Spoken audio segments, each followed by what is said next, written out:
nun na hong kem to ba lung đam in ken kong pha thi in na lo pi nong in na te lian loa sang e ka lung sim ka pum ka kha nang ma tung kong ki ap hi nang de bang hong zang hong zek o ka bel swang pi chi mo gen te ka tua chang lung wa na hong pia ding in mi hao le mi lian mi pil mi sam te sakha i ton tum nom na hong pia te ama sim lo wa dang ong ke to ba o nang pia thu pha te ha nuam lo i ong luk dam sa to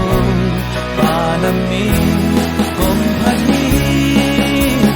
hey na pe ong wal zo pi den to jesu na min hong pha ni to pa na min thang den ta he gao tung dong in na mi nang pha den ni chi mo gen te ka tua cha lung wa na hong pia ding in mi hao le mi lian mi pil mi sam te sakha i ton tung nom na hong pia te ama sim lo wa dang om ke to ba o nong pia thu pha te hang nuam lo i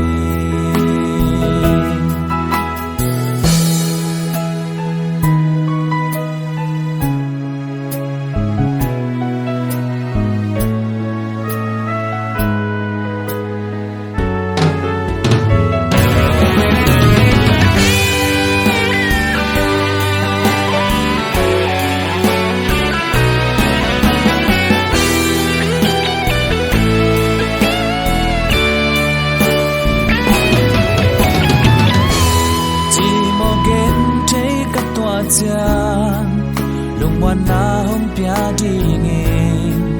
mi hao le mi lian mi pil mi sam te sakha i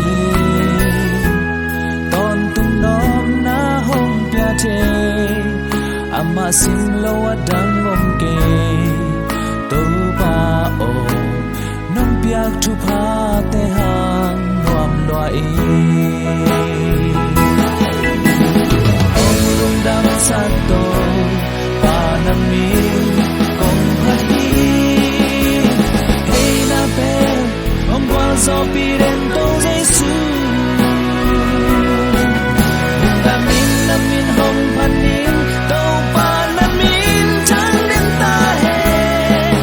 gao tong dong in na mi dong pha den ni ong lung dam sa to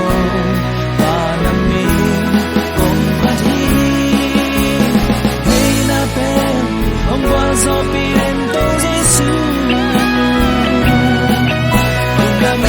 min hong phan min to pa na min chang den ta he gao tong dong in na mi dong pha den ni ka nun na hong ken to pa lung da min ken kong pha thi kin na lo in na te lian loa sang e ka lung sim ka pum ka kha nang ma tung kong ki a hi nang de bang hong zang hong zek o ka bel swang pi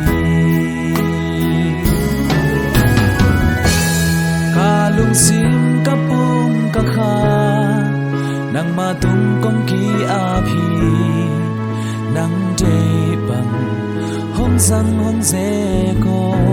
ka bel swang pi